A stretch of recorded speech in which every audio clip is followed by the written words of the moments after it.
epidemiológicos de la intervención del primer ministro Walter Martos ayer. Vamos a hablar ahora de los aspectos políticos y para eso hemos invitado a un politólogo, Arturo Maldonado. Señor Maldonado, buenos días. ¿Qué tal? Muy buenos días. Bueno, quisiera preguntarle, ¿cómo interpreta usted este éxito abrumador de Walter Martos, que ha recibido el apoyo de 115 congresistas sobre los 124 presentes, incluso de algunas bancadas que se habían mostrado fuertemente recalcitrantes? Hay dos interpretaciones básicas, si es que he leído bien la prensa de hoy.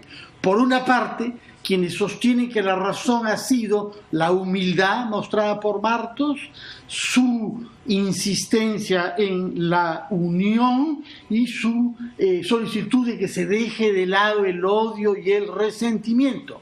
Pero otros sostienen que la decisión estaba tomada ya de antemano, independientemente de esas actitudes, y que es sobre todo consecuencia de la conciencia que habrían cobrado los congresistas del mal impacto que produjo el hecho de aparecer ellos como obstaculizando la acción del gobierno en tiempos graves desde el punto de vista de la salud y de la economía.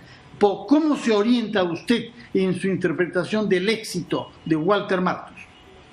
Yo creo que sin duda hay hechos que son de forma y hechos que son de fondo, ¿no? En los hechos de fondo creo yo que efectivamente la abrumadora, digamos, aprobación al voto de confianza de Martos no se entiende sin la negación anterior al de Cateriano. Sí, sin duda hay una verificación de parte de algunas bancadas de que efectivamente la imagen que estaban proyectando era una imagen obstruccionista y si no, estar avalando intereses subalternos relacionados a la reforma universitaria, ¿no? Hay que recordar, digamos, todos las declaraciones que el mismo Cateriano hizo con respecto al pedido del presidente del Congreso con respecto a ese hecho, ¿no?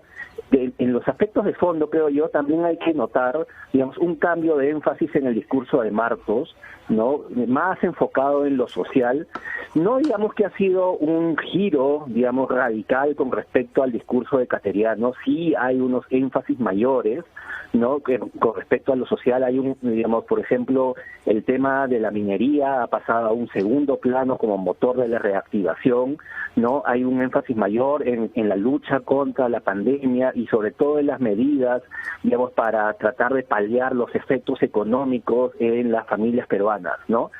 Pero también, sin duda, hay unas razones de forma, ¿no? Yo creo que efectivamente el primer ministro Martos ha entrado con una actitud bastante, digamos, medida, bastante concertadora, bastante tratando de no levantar mucho las aguas parlamentarias, sobre todo al inicio de su mandato, ¿no? Para tratar de lograr los apoyos necesarios, ¿no? Es por eso, por ejemplo, digamos, entre estas razones de fondo, que bancadas como el FREPAP, ¿no? Muy críticas con respecto a la posición social de Cateriano, ahora han votado a favor, ¿no? Yo creo que ese es como decir el indicador de este cambio en el discurso, ¿no?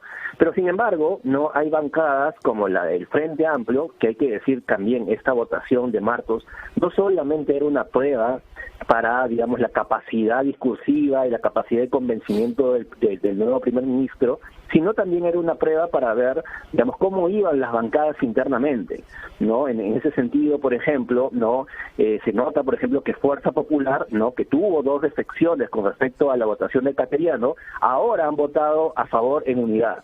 No ocurre lo mismo, ¿no? Con el Frente Amplio, que ahora como se ha partido, ¿no? Entonces esta prueba con respecto a la votación de Cateriano también nos da una indicación de cómo están las bancadas internamente, ¿no? Y qué posturas están tomando con respecto a este nuevo premier. Arturo, ¿qué tal? Muy buenos días. A ver, se ha hablado de acción y reacción y efectivamente la confirmación de Martos no se hubiera dado en estos términos si es que no hubiera habido la negación, como señala, de Cateriano. Pero hay tema de perfiles también y hay tema que podríamos analizar respecto a qué acomoda más al presidente Vizcarra, porque han habido gestos distintos también, incluso del propio presidente Vizcarra en relación tanto a Cateriano, ¿no?, como en relación a Martos. Se acomoda mejor al perfil, digamos, del presidente de la República. Esta sensación es la que ha dado también por gestos y por acciones, ¿no? Sin duda, yo creo que efectivamente el premier Martos, creo que es un premier más en sintonía con el Ejecutivo y con la figura de Martín Vizcarra, ¿no? Es un premier, por ejemplo, que ha reconocido, ¿no?, los problemas sociales y las protestas sociales que han habido en Espinar, los muertos que han habido por protestas sociales, creo yo que bastante en línea con lo que ha sido la historia y, digamos, la historia política de Vizcarra, ¿no? Un reconocimiento, digamos, cuando hay problemas sociales, pero sobre todo también no intentar que esto no pase a mayores, ¿no? Y también hay que reconocer que también está muy en la línea con este punto medio que trata de encontrar el presidente entre lo que es lo económico y lo social, ¿no? Creo que efectivamente el anterior primer ministro cateriano dio, digamos, un discurso muy enfocado en uno de los extremos, ¿no? Y creo yo que esto no chocaba, mejor dicho, no entraba muy en sintonía con lo que ha sido, digamos, el estilo de gobierno del presidente Vizcarra. Arturo, ¿cómo está? Muy buenos días. Buenos días, ¿qué tal, Carlos?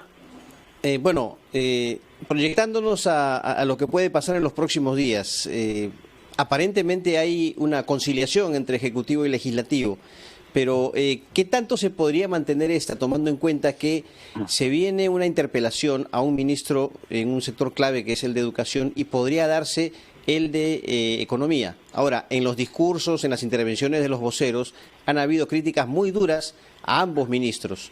No sé, entonces, ¿cómo se podría mantener esta unidad, esta especie de conciliación, si es que se concretan estas dos figuras, la de la interpelación y posible censura en los próximos días? ¿Cómo debe manejar esto el Ejecutivo con relación al Legislativo y viceversa?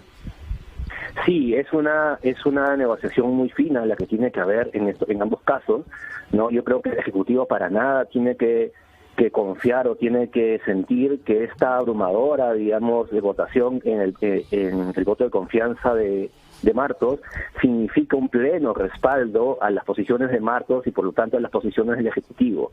Creo yo que esto es una votación y un respaldo muy de corto plazo y que puede irse erosionando muy rápidamente en el camino, ¿no?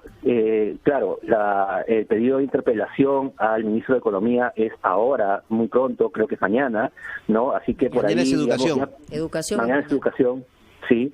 Entonces por ahí ya podríamos encontrar algunos hechos, algunos roces, sobre todo en algunas bancadas, y ya sabemos cuál es la posición con respecto a eso, como la bancada de Podemos, que ha votado a favor de Martos, pero que ahora, digamos, podría ser más crítica con respecto al ministro de Educación, ¿no? Y sin duda, creo yo, cuando le toque el turno a la ministra de Economía, esto todavía puede ser aún, digamos, más discordante.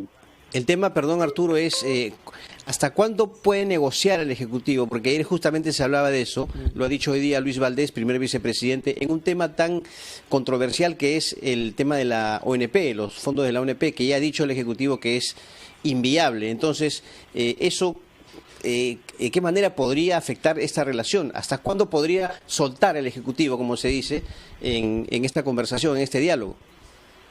Sí, yo creo que el Ejecutivo tiene la responsabilidad de plantear alternativas, ¿no? En este caso creo haber escuchado que ya desde el Ministerio de Economía están planteando la posibilidad de otorgar un bono a las personas, digamos, como que son parte de la ONP, ¿no? Y entonces ahí, ¿no?, en este tipo de iniciativas para contrarrestar una medida, digamos, drástica como el retiro del 100%, digamos, como se plantea de los fondos de la ONP, ahí es donde está, digamos, las posibilidades de negociación más fina, ¿no? Así es, el manejo fino. Señor Maldonado, sí. Si me permite, Mónica Robat, yo quisiera, pensando en el futuro, preguntarle qué consecuencias se pueden anticipar respecto a las elecciones sobre la base de las relaciones actuales entre las bancadas. Por el momento están unidos, pero van a tener que competir entre sí muy pronto.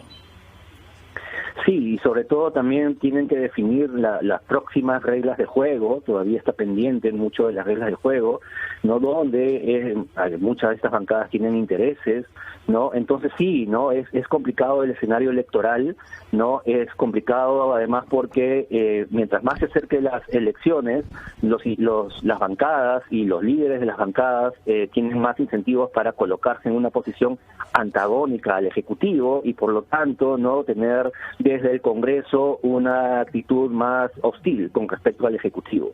Sí, bueno, si en una semana han cambiado, de un día para otro también pueden cambiar, también pueden haber interpelaciones y la polarización se va a dar de todas maneras en una circunstancia de campaña electoral donde además se canibalizan los pensamientos, ¿no?, para poder llegar a la meta. Muchas gracias, Arturo Maldonado, por estar con nosotros en Ampliación de Noticias. Pausa y ya regresamos. Muchas gracias.